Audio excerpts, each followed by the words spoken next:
All right. Hi, I'm Austin Eartham. And I'm Taylor Patton. Welcome to Kitchen Table Podcast. We're to motivate, educate, and relate to you guys, sharing our stories, helping you get 1% better in all areas of your life. Welcome to episode number 73.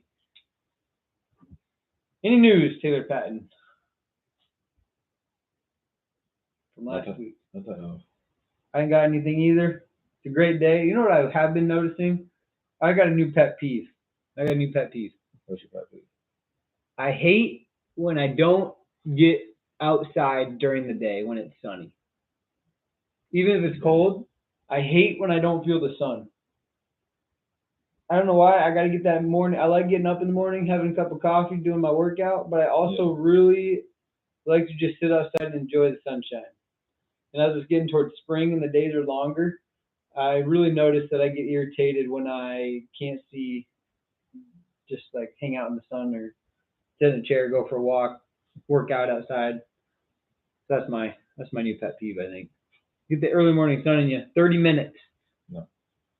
Up the circadian rhythm, get the vibes going for the day. But that's all I got. So, what do you want to talk about today, whenever you listen to this? We're doing this at night. Shocker. So you had the 12 questions. Yeah, but I wanted it to flow, so I was just gonna bring that in. Oh. It's not necessarily 12 questions. We're just going till we feel tired of it.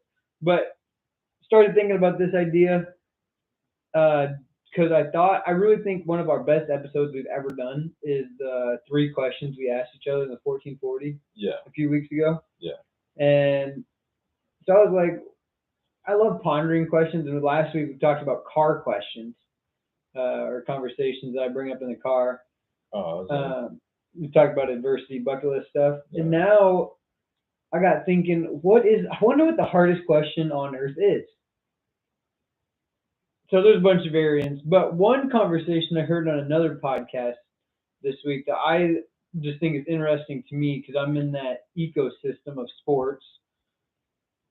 Would you rather be the top dog, so be number 1 in the world at something, the best there could be, or would you rather be chasing to be that number 1? Like I'm trying to be the number 1 kicker in the world per se right there, right? So technically I'm like 64th if you want to know official world rankings, something like that. I think for a lot of people. Like what's better, being the top dog or chasing to be the top dog? What do you think? I think, to me, just chasing or like being the underdog, a lot more people I think relate to or like get inspiration from. I would agree. Like, because there's many of you. There's only one top dog. Yeah. Or you walk in with that swagger. You can do the same as an underdog. Just because you're number 1 don't mean you walk differently than an underdog. Yeah. The underdog just hasn't achieved what the number 1 person has. Do you think you're an underdog normally? Yeah, every day. Probably not 6 foot. You're an underdog every day. Terrible. Hey, average human's 5'10". It was wild. So, like, I guess tonight. So when this releases, be a week ago, 2 weeks ago, a week ago. So why I was like late tonight or later is because I stopped with friends and got food before I came out. And anyway, like a few of my kids, and I was like, I talk about like I want a big family and all that, and then they had their kids. I was like, I don't want nothing to do with those little fellas, and that for a while. That was so random, but I was thinking about it on the way here, and that because they wanted me to hold them and all that. I was like, no, I'm good. Kids are tough. I'm chilling over here. Kids are tough. Yeah. It costs a lot of money. Yeah. So like I still want my own, but like I was like, I'm good for right now.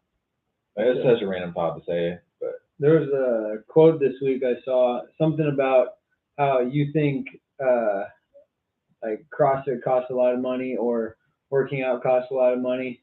Try having kids. Like that's really what's going to cost you a lot of money. Yeah. So it's just interesting how much they cost, like $300,000 on average or something. $318,000 over the course of their life, from 0 to 18, I should say. Yeah. Which take health insurance and putting a roof under their head. There's some formula about it. It could be free. It could be free. Yeah. How are kids free?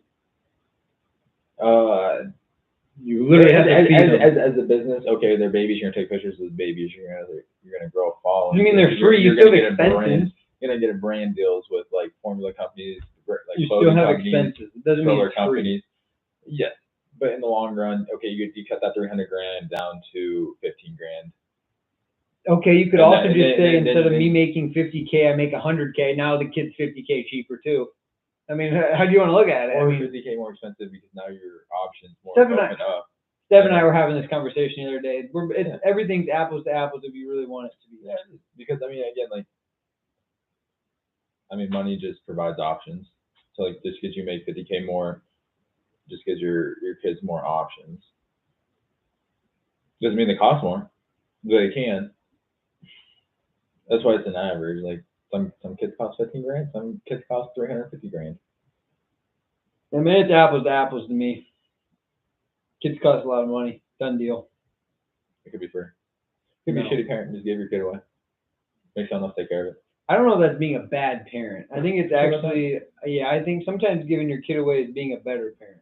You sure about that? Yes. Here's a good debate. I think you can definitely be some people who aren't ready to have kids make a mistake and they don't have have a it. kid. They don't have a kid. I mean, they don't have a kid. They don't have one. You're automatically a mother if a baby came out of you. Yeah, but they don't have one in the first place. Yeah, but I'm saying if you do, then you're still a mom. What do you mean you do? You just made that decision. Yes, so I understand that. Every but time you have sex, you have made the decision that there's a possible opportunity that a human life is developed out of that. That is Correct. now becoming a you decision. You don't want a I'm little, saying you don't want you- a little person coming out of you, or you don't want to be in charge of a little person that comes out of someone else. Don't have sex. Man, you argue just like people on TV do. That's not even the question we're debating. We're not debating if they made Yes, a we choice are. or not. We're That's a debating. choice. That's a choice. We're debating. I know. We're not debating if it's a choice. It's obviously a choice. We're debating whether or not you are being a good parent by giving your kid up. What do you mean? I argue like someone on TV. What the heck does that mean? You don't even watch First Take, but First No, Take. what does that mean? It's a show on ESPN every morning, and Stephen A. Smith, who's the highest paid ESPN employee, talks about different things, and he comes up with a show, and they debate stuff, and half the time they don't even answer the question that's being debated. They're debating something within the question that's not the question not the answer to the question. You're doing the same thing. You're doing like a doing like a drive-by. You're like going to the drive-thru, but you're only paying. You're not actually getting the food. That's what you're doing right now. I'm paying for food. Yeah, that's right. All you're doing. I'm arguing like I paid for food that I did. Yeah, but my point is, now, if you have a child and you are not ready to have a child, but you have one, right? So you made a mistake. It's not a mistake, it's choice. Okay, you had the choice to Thank not have a kid or have Thank a kid, Thank you. and the choice ended up being having the kid. Okay. So now you went through two choices. One, you decided to have sex to have a kid, and you decided not to have an abortion. I'm trying to not go on the abortion topic for a purposeful reason. That's one of the hardest questions to talk about, by Which the way. is fine because it is a hard topic. Yes, but I'm not trying to and get into that topic with this question is my point. Because that's going to be a 30-minute No, it's not. conversation. It doesn't need to be. And I'm trying to make it be a zero-minute I know, conversation. that's what I'm saying, because now you made two choices to have a child. Okay, you made two choices to have a child. So now you've decided to have a child, that means therefore you've decided to be a parent. And I'm saying the third choice, sometimes when you make those choices, sometimes when you give the child up, it is better for yourself and the child. Mainly the child should be the priority if you give them up for adoption because you can't afford to have a kid. You're not mature enough to have a kid. You can't keep the kid alive because of different circumstances in your life. There's plenty of different ways. I believe adoption is an awesome process. So I don't know what the question is. I think they make bureaucracy way harder than there's a lot of red tape in between, and it costs too much for adoption to be a legitimate, like an actual outcome. I mean, it doesn't cost the mom who's giving them up any money. But it does cost people receiving them. And some people are okay parents, but can't afford to have an adoption, like be an adopted parent, because they can't afford that. That's what I'm saying. Yeah, I was like, again, but then I'm also talking about like giving up the child is one thing, but I'm talking about just like straight up like just like neglecting also, just being a negligent like parent, pushing them off, making. so you might as well give them up if you're going to be a That's the thing. neglective parent. But a lot of people won't because they get child support off them, either from the state or from mom or dad. Maybe. Like you go to like what is it, Alaska? Every kid you have, like you make like $200 or something like that. Like it's crazy amount of money. That's every tax thing. You get Yeah, money. and that's what I'm saying is like to have kids, and especially in certain states, you make a lot of money. Okay. So that's Make a lot of money compared to how much a kid costs. Not really. It could be a really shitty. It could be a really shitty parent. Yeah, and I'm saying that's not the question. The question is it sometimes being a better parent is giving up your child? And the answer I think is yes, because if you're going to be neglectful, or you can't afford to take care of them, or you don't have enough time per se, or your heart's just not in it, it has to be a priority. Then it's better to give them up. At the end of the day, then you hang on to them. At the end of the day, you need to define what give up means. Because give up could just mean like leaving them on the side of the road. Leaving them could be leaving them to an abusive uncle. I'm saying putting your child into a foster home or getting them adopted. Not being a better parent. Obviously, people aren't going to just set them on the side of the road. That's not being a better parent. It's not being a parent at all. You know how messed up foster care is. Yes, Have you but looked into it? Again, my point. I'm not saying there's no point. I'm just saying like you're talking about giving up, and I'm talking about like straight up just doing what you just had to have a kid. Okay, now you're gonna raise this kid because it's yours. I'm saying that sometimes the choice, you made multiple bad decisions in a row. Sometimes that decision to give the child up to another family or put them into foster care is a better decision than the mom who's already made bad decisions makes another bad one by trying to raise the kid. Because clearly she's already made bad decisions before. Maybe she can't raise it again. And I'm saying, yes, foster care can be bad. Absolutely. Kids go in, out of homes, don't get care, whatever. But if it's still going to be better than the mother who is addicted to drugs or neglectful, they're still living. If you want to put it on percentage, 10% better living with the mom versus 15% in foster care, they're still 5% better in foster care. And I'm saying sometimes those situations are realistic in life. That's it every day. That's what I'm saying. So being the mom giving the baby up, meaning going into foster care or to try to find an adoptive family is better than them hanging on to the child. That's all I'm saying. I would agree with that. Okay, there. We could have had this whole thing done in 5 minutes. That's very close. No, not quite. That's all I'm saying. I just want you to pinpoint your argument. That's all I wanted to do. I did. I was trying to the whole time. You're like, give up. I was like, okay, give up. What's that mean? Yeah, give up. That's what I'm saying. Like, pinpoint your argument. I was 100% on board with you. Well, I was assuming that you weren't a third grader and thinking that by giving up, I didn't just mean a parent being a better parent by letting their kids be on the street. You want to. The question was. Okay, you need to come work at my work and just hear some of the stories. And that's not what it is, though. That is what I'm talking about. Most people, if I went to 100 people on the street and I said, what do you think about giving your baby up? What are they going to think? They're going to think child care or adopted something. They're not going to think you're literally giving up on your baby. Obviously, most people think that if you're giving up on your baby, you just put them on the street. That's not being better parenting. The question is it being better parenting by giving your child up to somebody else? The question is not, is it better for the baby to drop them off on the street? Absolutely not. 100 out of 100 would say that is true. So I just assumed you thought that we're not talking about them on the street. Obviously, that's not even a question. Yeah, I don't know. I just want to make sure. I want to clarify. Anyways, next. Because one of our listeners is going to be listening and be like, no, they're not. They would have been arguing with you if I just would have went along with you. In this question, they are not. They would have. No. They would have.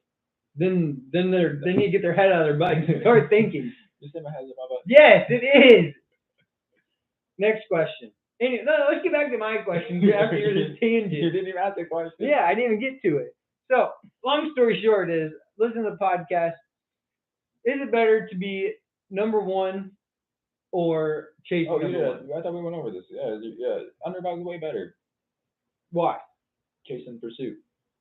Do you like the pursuit? Yeah. I think if you like the process, like it's better to be. I mean, again, if you're already number one, if you're already the best at underwater weaving, okay, and Like what's that? What does that give you? What purpose does it give you? What pleasure does that give you?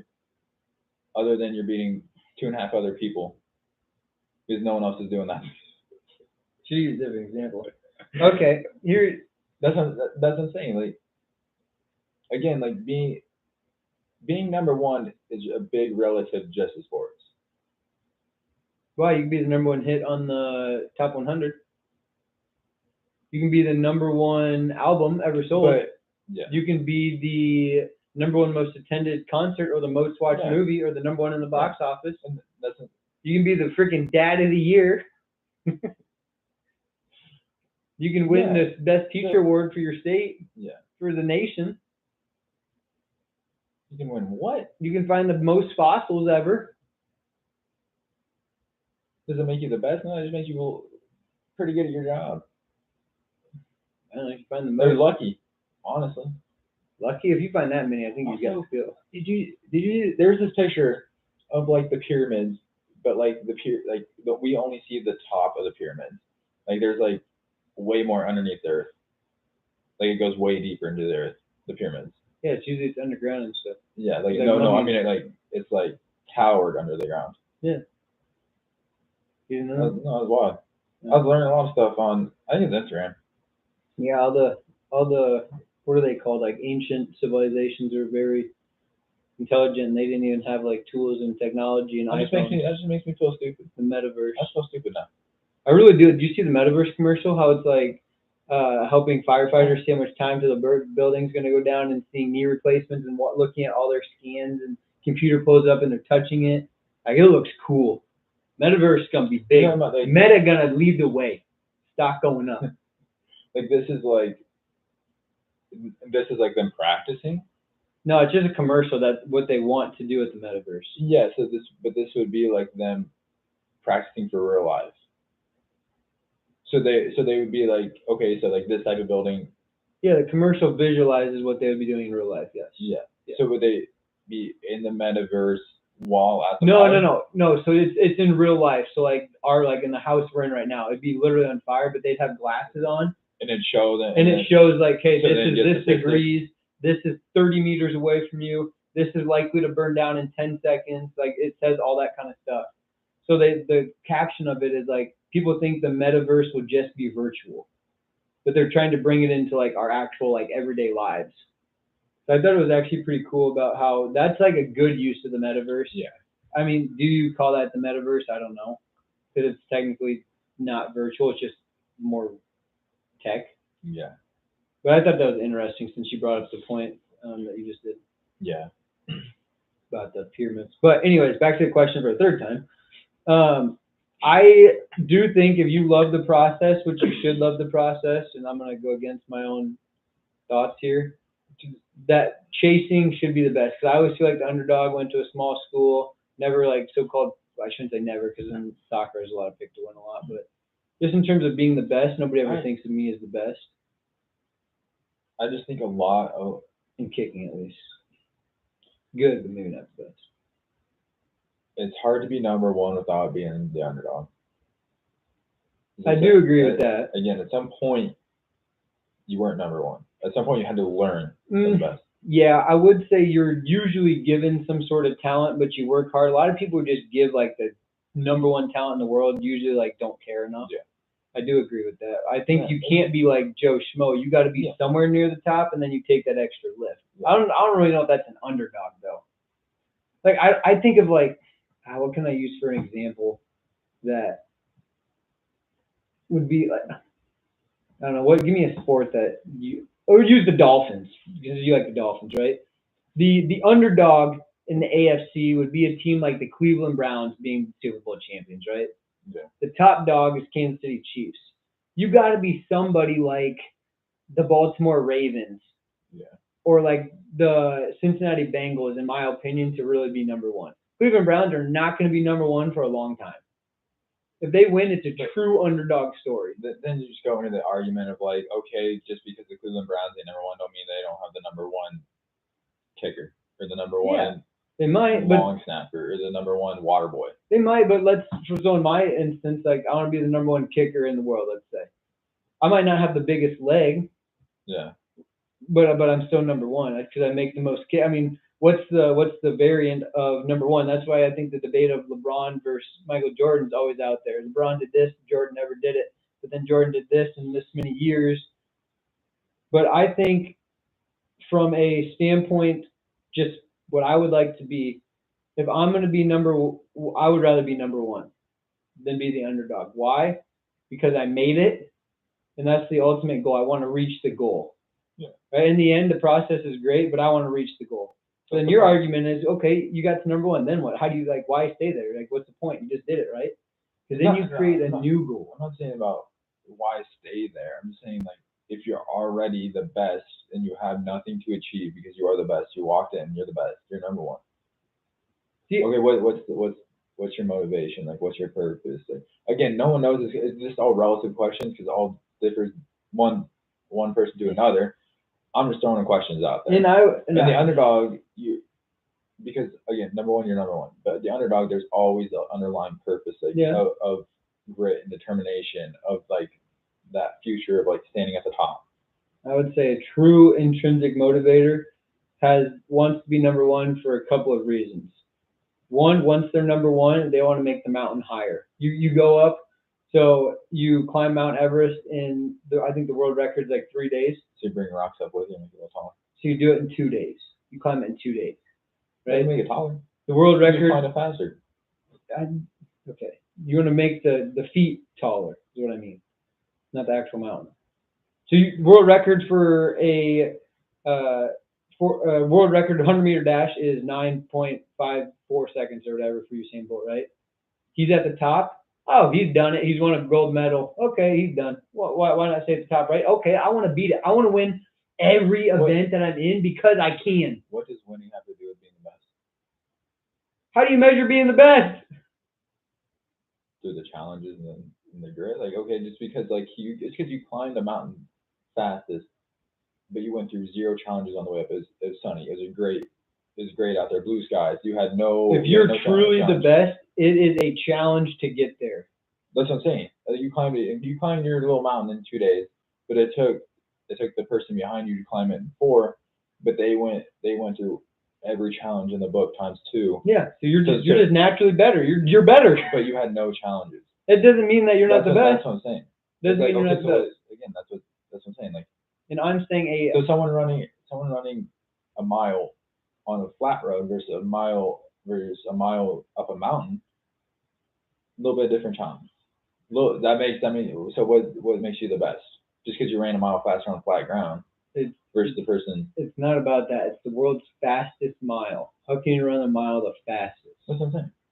So that's all that matters. So you could be downhill versus the person that's running flat. Sure, versus the person that has to run it in high altitude. I mean, we would just say it's flat, and if you want to just put USA Track and Field rules in it, or World Olympic Committee rules, Guinness Book of World Records, some sort of boundary. What are those other than organizations that are tiny? Yeah. How do you know we weren't faster back in the day? There might be somebody who can't afford to go to the Olympics or train, and they would be the fastest. But until we know that, we don't. Why is Steph Curry the best shooter in the history of the world? He's made the most 3-pointers. No, don't talk. Jeremy Lin's not. I was like, Jeremy Lin, we already know. So my thing is, for instance, I always want to be at the top because, so there was a track meet when I was in high school, and it was an indoor meet, and I was in the 6th lane, which is a very outside lane, so I can't see anybody. All right, so I was like, this is good. You're blind? I was like, if I can't see anybody, it means I'm in first place. And I had an easier way to run because it's so tight and indoors. So I was like, I run 2 laps here, 400-meter dash. I run 2 laps, and I don't see anybody, I win. Actually, it's 200, not 400, so it's 1 lap because we didn't cut. What do you mean you don't see no one? So you stagger your start. Yeah. Right? So I'm on the outside lane, so I'm way out here, and then the next person. So we're like this. Yeah. Right? So then we're running in a circle, and if I don't see anybody, because I staggered start, I'm ahead of everybody, right? Yeah. So if I don't see anybody, I win. So I was like, okay, run as fast as you can, and if you see somebody, you better get going. If you don't see anybody, keep going and be in first place. I want to be in first place the whole race to show my dominance. You didn't start in first. You started the same. Yeah, but I'm just saying my sight-wise, I can't see. The psyche. Because when you I'm get glad out, that it'll you even didn't out stop once you get to the finish line. Yeah. On the last straightaway. Yeah. So I was like, if I don't see anybody, I'm gonna win. And I ended up winning the heat. So it's just interesting to me. You're the fastest person in an indoor court on. Actually, I got fifth overall, but it was 108 kids, so I got fifth out of 108. Did you see the other four? No, I have no idea who they were now. They weren't my heat, so I know. I'm just kidding. But going back to the challenges, this is what my family and I argued about this too, because they're like, Tom Brady has nothing left to prove. Why is he still playing football? Just retire already. He wants to play. Let him play. That's one of my arguments. Joy of the game. Everyone's shut up about what he has to prove. He just wants to play. Let him play. Second thing is, oh, he's won 7 Super Bowls. Okay, go hang it up. Be done. You've won enough. Why? Why not win 8? Well, why not just play until he's done? Or be the oldest player to ever play in the NFL. There's always a new goal or aspiration to make number one be out of reach so people can't get to it. That would be the next goal. So like being number one's great because then you just beat yourself over and over. You make the standard harder. Being number one, I think, is so inspiring because everybody's trying to chase you, and if they can't, that's motivation right there. Don't let them catch you. Be the best. You're the underdog. You always have something to prove. When you're the top dog, you always have something to prove. You just got to find it. So what's the next goal? How can I climb Everest faster? How can I run a 100-meter dash faster? How many events can I win in a row? But all those matter. Going back to Tom Brady, like I'd rather be number one. The NFL's rigged. Everything's got a script apparently. It's rigged. Yeah, but it's rigged. So I mean, like, is he really the best, or is he just happened to have the right script? He just happened to be the main character. That's yes. what I'm saying. Yeah, main character. You're right. I mean, didn't he get caught up in deflating balls or some shit? So that doesn't already disqualify him from ever being the best. Yeah, that because was a long he did all time that? ago, but Long time ago. Don't matter if that it's was a fluke. He got suspended and he still had a great year. That's what I'm saying. That just It just demolishes proves how good he is. that just demolishes your entire character. I don't think. So therefore, are you ever going to be the best because you had to cheat to win? I don't think he cheated to win. They won the game by like 80,000 points against the Colts. Or they won by 1 point or the Colts basically said that it was a fluke that they didn't really do anything with balls. But that's what I'm saying. But either way, like he's still like charged with with doing it, with cheating. He got in trouble for cheating. Yeah. So therefore, like, can you ever be the best?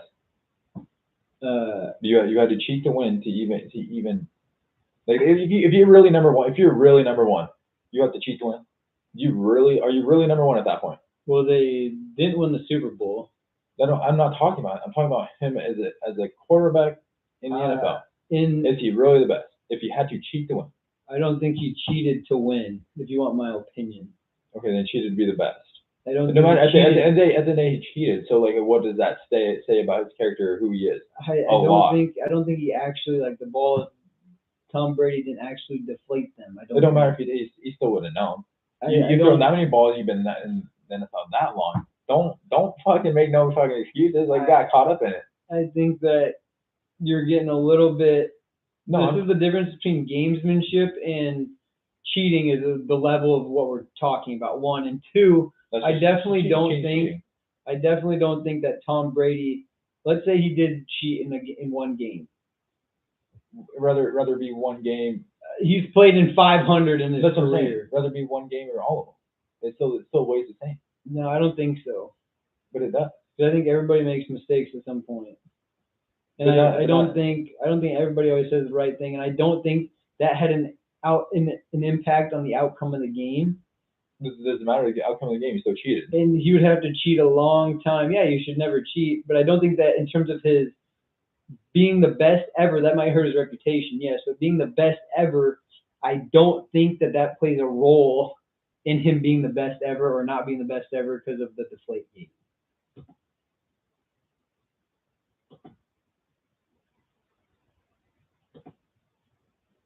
To me, like, at the end of the day, okay, so he got caught cheating once.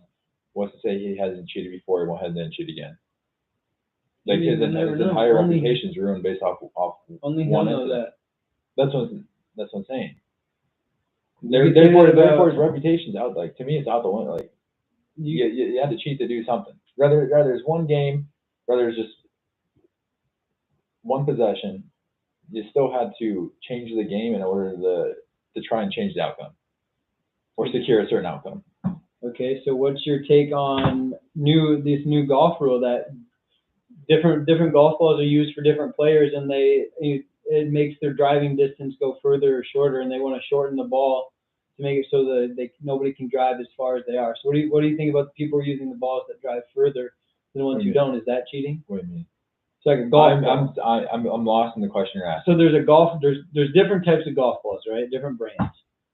Some brands of golf balls and clubs are shown to make if you hit it well, to make the golf ball go further than the average golf ball. Okay.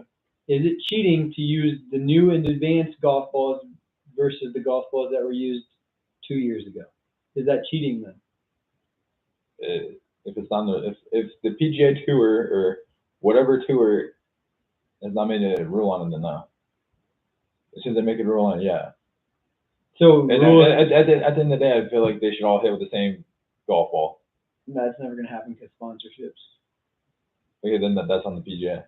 So, okay, so if you want people to hit, so they're gonna hit with the best. Okay, that's on them. That's on them. Hey, that by all means. So let's go back to the Deflategate then, right? What Deflategate did, it was an inside game, if I remember correctly. It was in Indianapolis, which is an inside stadium, in December. Okay. Deflating the ball helps you grip it easier, yes, but it's also going to slow the throw down in the velocity, and you're not going to kick it as far. Again, they used K-balls back then probably, so it wouldn't have mattered for kicking. But my point is it wouldn't have been an advantage for the wide receivers to actually get the ball to them on time. If anything, having the ball deflated would be a disadvantage, is my point. So just because it's in the rule book that it has to be a PSI of 13.5 or whatever, and it's at a PSI of 12.5, if anything, it hurt them. And I don't think one PSI in the grand scheme of things is going to make the difference between win or losing a game. So I don't understand how that's really cheating. No one ever said he's good at cheating. He just cheated. At the end of the day. I don't know. No one said you were. I disagree. Give me a. You can't at the end of the day, it's just to me it just becomes character and reputation. If you're really number one, you really had to do all that. If he did it himself or not, he still knows what the ball feels like. I don't know. I don't think he had to do it. No. I don't think that he really even thought about it or knew about it. You've shown that many balls, that many years. You know the ball you're holding. Whether the ball is deflated or not, I don't think it matters. It's the same thing like you kick a soccer ball. You know when a ball. Okay, how about this? You know it feels loose. Here's a scenario that was a real life scenario. With brands, if you really kick a soccer, you know the brand. Here's the scenario, okay? This is real life actually happened because one of my sports psychology classes, it was all about rules versus gamesmanship and stuff, and if it's ethical or not. Okay. So I remember the teams. I think it was the Browns and Bengals or somebody. It was a long time ago, or Broncos. Yeah. 1979 or something. And one team put Vaseline on their arms because it was cold out, so Vaseline holds the heat. But also, you can't grab you as a lineman because they're so slippery. Yeah. Okay, so is that gamesmanship? Because the rule book says no items on clothing to inhibit blocking or what? I don't know. So would it be a term cheating? I don't know. That's the question, is it? What do you mean? Because it's not on their jersey. It's on their skin. Basically, the rule book was so vague that it was unsure. This is the problem with CrossFit stuff right now too. It was unsure, but it's not. It obviously gave them an advantage, right? The rule book says you technically can't do it, but does it really? We don't know. It's all about interpretation. Is he in trouble for it? A lot of teams are trying to get him in trouble, and then I don't think they ended up getting in trouble now. Okay, so then obviously if I was seeing that was cheating. Or did they just not look into it? Because they got more money for the team that won. Either way, at the end of the day, looking into it or not, they deemed it not cheating by either looking into it or not. I'm going to think of a good example to get your opinion changed. But it's your opinion, so you're welcome to do whatever you'd like. We can agree. What do you mean? what's my opinion? Like, you want me to side You're- with you all the things? I want you to. I'm I'm saying, trying like, to get out of you that Tom Brady is still the What best about- quarterback of all time, I'm not saying to me. even without the deflate gate. To me, that will always be in the scheme of things. It will always be in the top. So when you Me talking about it or not, like at the end of the day, conversation. at the end of the day, we could talk about anyone that like who got caught up for steroids in baseball. It's where the list starts. That's what I'm saying. Are they still in the Hall or Nobody's made the Hall of Fame. I don't think that's from steroids. That's what I'm saying. But when you hear Barry So- Bonds' name, what's the first thing you think of? Baseball. Okay, he was a baseball player.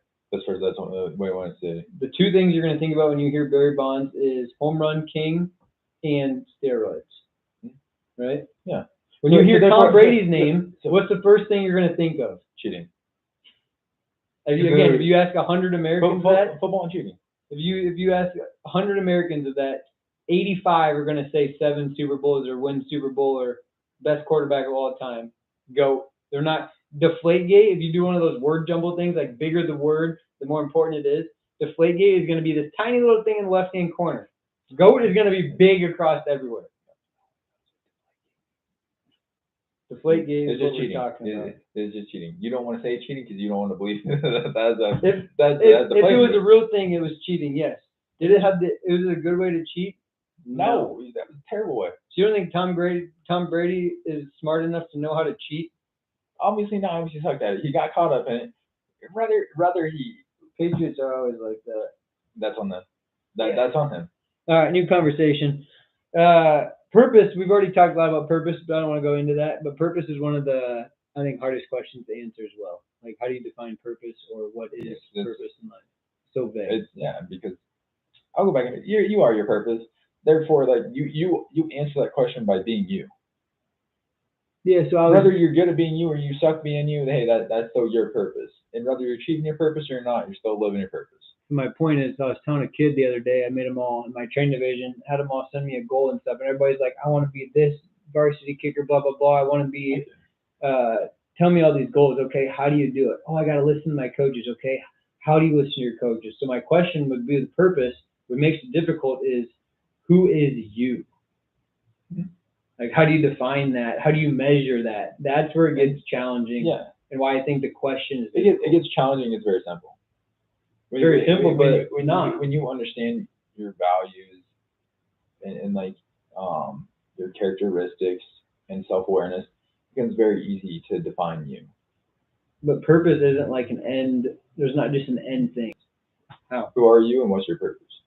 No, because you just said you is your purpose. Yeah, you are your purpose, but who are you? Yeah, so it's the same thing. But you're asking two different questions from dude. Like they correspond, yes, but they're two different. I mean, 'Cause again, you can make you Theoretically, yeah. you into whoever you want. that's what I'm saying. So to really find you in purpose, those bubbles have to be a Venn diagram, and you have to be in the middle of the Venn diagram. That's what I'm saying. Like, you're asking questions from each end of the spectrum to like. And I'm saying in the end, though, we're trying to get to the middle ground, Yeah. which is the most Yeah, important therefore, thing. you have to answer like That's where it's both hard, those, is what I'm yeah, saying. yeah, you answer both those questions. So like, To mix them, yeah, to find one Yeah, solution. That's that's what what I'm I'm saying. It's challenging. Yeah, it might be two questions, but really it's one. yeah. But once again, like I think the more like you are self-aware, the easier the answer gets. Yeah, and I think the I think younger they- you can figure it out, the yeah. more you can put time and effort into it longer. Or you just continue to keep trying and figuring things out and Yeah, it's just our learning. life. And it's like some That's why it's again, tough to measure. everyone's different, so everyone does things differently. And that's again why it's tough to measure. Yeah. That's what I'm saying. It's hard. Yeah, These are all leading up to why it's Yeah. hard. but it's hard. Just like it's just because every there's not one answer, so it's hard. You can't answer it in the one sentence. And there's multiple ways to get there. Yeah. Another thing that's hard is the question that is, what is truth? Will and I had this discussion one time. Truth is what you make it. See, that's what you would say. They literally were like, philosophers have struggled with the definition of truth and trying to categorize it. Because you say truth is what you make it, and I would say like the true truth, again, yeah, I can't even use it. True truth, what the heck is that? Would be what God's word would be. Yeah. That's the definition that. I guess you want to put it spiritually. So that then, would be- what's the difference between spiritually and just formal dictionary societal Again, definition? it goes back to who are you? Like, what's your purpose? Like that question relies in that so much because what is truth reflects on a lot of those questions that you can ask yourself. Because our truth is different from someone that's in the Middle East or someone that lives in Russia or someone that's in Ukraine. Like our truth is so much different, and that's not a bad thing. Truth is different. It is what it is, and it is what you make it. Your truth can, like, to me, like, I don't know, my truth is like, what was our argument a while ago? I was like, is the sky blue or is the sun just, or is like what the earth reflects into the sky or something like that? It's some stupid argument because I was like the sky's black. I was like, when the sun comes out, it reflects to make it blue.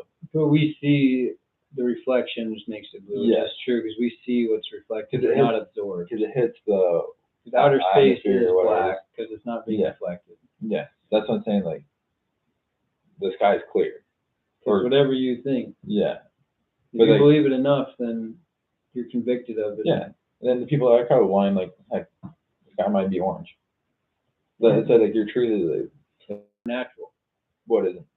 The sky being whatever color you think it is. I mean, technically it could be. I mean, but then you get into like theory, law, fact, Do you think all we're- those type of things. Are we too. supernatural? Humans? Yeah. That's a good question, actually.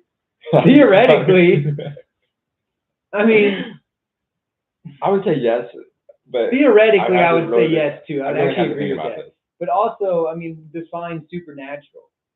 I gotta Google this now. Yeah. There's so many questions. We'll just end after this, and then we'll go on to the 1440 because there's literally so many questions we could talk about. We could go on for days. Supernatural. Let me see here. It's gonna take me to the TV show. Yeah. Supernatural definition: a manifestation or event attributed to some force beyond scientific understanding or the law of nature. So we are. I would say no. How we're made, I would say no. How we got here, I would say yes. So wouldn't that be yes as a whole? I would say mean, me and you are not supernatural. I would say the What first do you mean by versions of humans are supernatural. I'm one of the persons. Tell me You're not.